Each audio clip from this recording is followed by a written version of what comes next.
Welcome to our channel. This is Score More in IELTS. We have been seeing IELTS speaking and we spoke about band descriptors also in the previous video. Now we want to touch base on few things, that is avoid mistakes. There are many situations wherein I see a lot of videos on what to do in IELTS speaking. For example, check on the band descriptors, how to make a casual conversation, how to the different parts about introduction, the cue card, the discussion round, or the follow-up questions. Everything is fine. But what not to do? That's also very important. I'll just take you through on the mistakes which are made in IELTS. These are tried and tested method. Okay, the tested things wherein students have told me these are the mistakes I have done.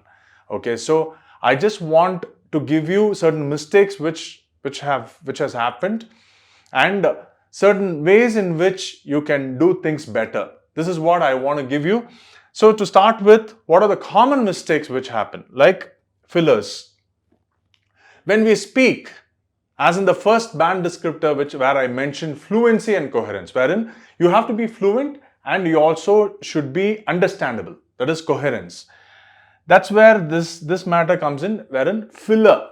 What is a filler? When we speak, we say all these sounds, because the thinking time. All these are thinking time when we are lacking in the words or vocabulary. Okay, filler verbs or repetition. See, repetition is also important. Okay, when you repeat, say for example, when I say don't do this again and again, or I could say don't do this repeatedly. One word can be used instead of using again and again. Okay, so as I previously mentioned, filler verbs are nothing but like, well, I mean, all these are taking time to think. You're taking time to think, that's why you are using those fillers. Try to avoid those fillers by being silent. In any language or during any conversation, silence is wonderful actually. By being silent, you prove two things. One, you will avoid using fillers. Number two is you will sound intelligent during a pause. You get that? Okay. Next, kind of and This is also very popular. Even among the native speakers, these two are very important. They say, where I can ask for example, do you get my point? Or when I'm explaining something, it is kind of like that. That is fine. But when it becomes we call it dummy word, okay, then that is, we call it a word which has no meaning. It's empty. All right. So that is something what we can change. Next is, we call it weasel words. Words which are empty, dummy word. Okay. These carry no meanings. Next one is natural connectors in speech. This is also very important. Connectors are something, it connects two sentences. If you touch base on grammar, we use connectors to form a dependent clause and an independent clause, or you use a connector to connect two dependent clause. Okay, conjunctions or connectors are very important to make it coherent, to make it fluent. Okay, so natural connectors are important in speech. If you don't use natural connectors, you will lose the coherence, the smoothness as you speak. For example, we use because, in spite of, okay? Because, in spite of. Then we use nonetheless, nevertheless, however. All these are connectors. It is extremely important speaking as well as writing. So remember that. There are several real-life connectors used to keep this conversation flowing naturally.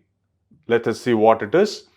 You can use during hesitation, well, That's a tough one. These are connectors to explain something. These are not dummy. These are explaining something. For example, that's a tough thing.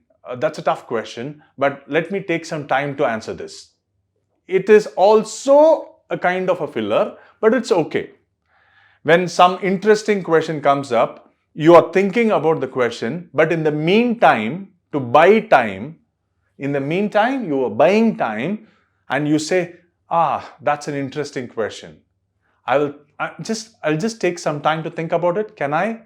So these are also fillers, okay? But you are naturally using it, consciously using it. When I am unconscious, I will say unconsciously, okay? Well, or all these are unconsciously used as a filler when searching for a word. But these are consciously used, okay? Like, it's a good question, as I previously told you. Then, that's difficult, kind of. Wow, I really don't know about that. Really, that is something important. Then, oh my God. Then, wow, I really don't know. Offhand, I would say, let's see. That's a good question. Well, I suppose. See, this is also a popular connector.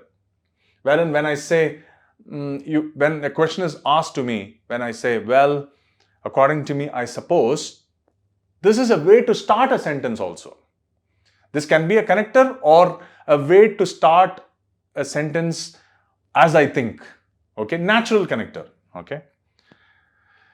So moving on, the next one would be tense inconsistency. This is a very popular mistake. Remember this. This should not be done. Let me give you an example. Ria, see, there is inconsistency in the use of tense, grammatical range and accuracy. Remember the band descriptor? Ria finished her essay, past tense. Okay? Finished, past tense.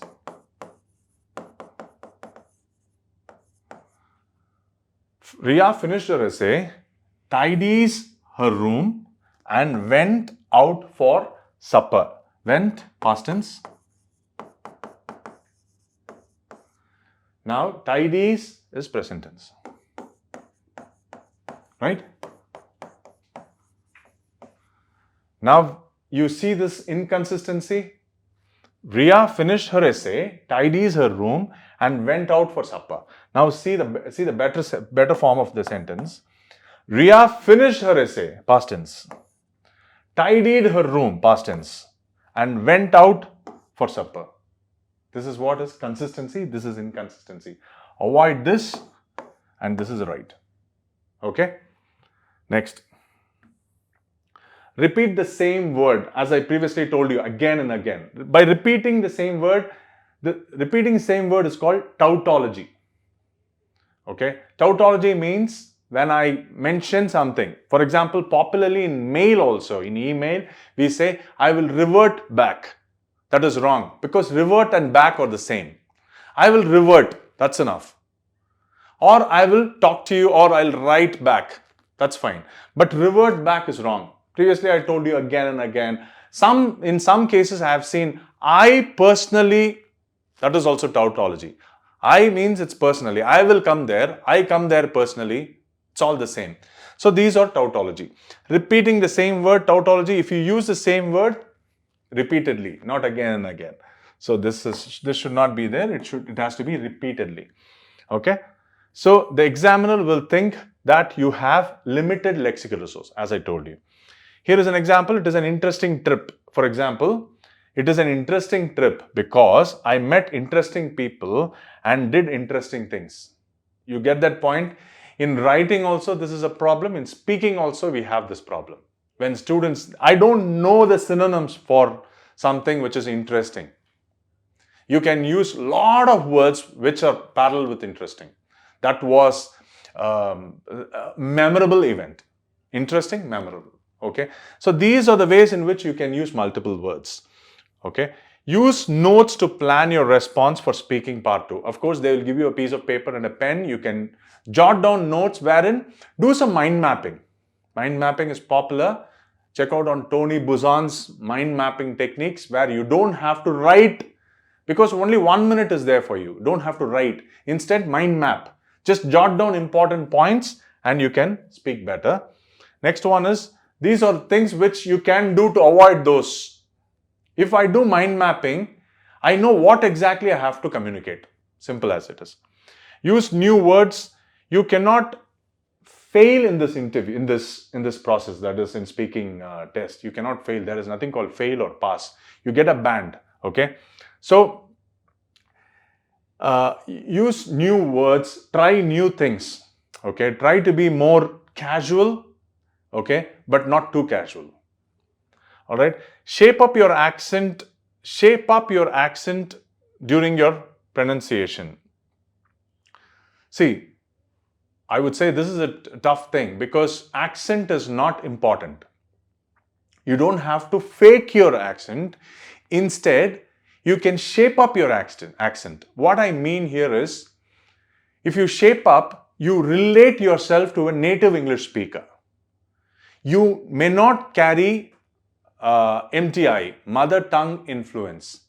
When you think in a language and deliver in another language, if I think in my mother tongue and speak in English, I'll have MTI, mother tongue influence. When I think in English and speak in English, I will not have mother tongue influence. When I have mother tongue influence, my pronunciation will take up my mother tongue influence. That's why think in English and talk in English. So shape your pronunciation, don't fake your pronunciation. All right. So maintain eye contact. This is also very important. Based on your confidence level, you maintain eye contact and explain things. Okay. So instead of seeing somewhere else as they ask you a question or when you're talking, occasionally moving off is okay, but you don't have to stare at them. Instead, eye contact would be important. Instead of just seeing the notes and speaking, that's wrong. Next thing is, practice different topics that are likely to come up in the test. This is also important. You can just take up few topics. We have it in our Score More book also, different topics which are very important. So you can use those topics and practice. Preparation is the key. If you fail to prepare to fail. So try to see, you can just choose a particular person to listen to your speech and just keep speaking, practice. Or if you don't find anyone, talk to the mirror. Okay, see yourself and speak, or record in your phone, then watch your presentation also. That is also great. So preparation is important. Don't forget that.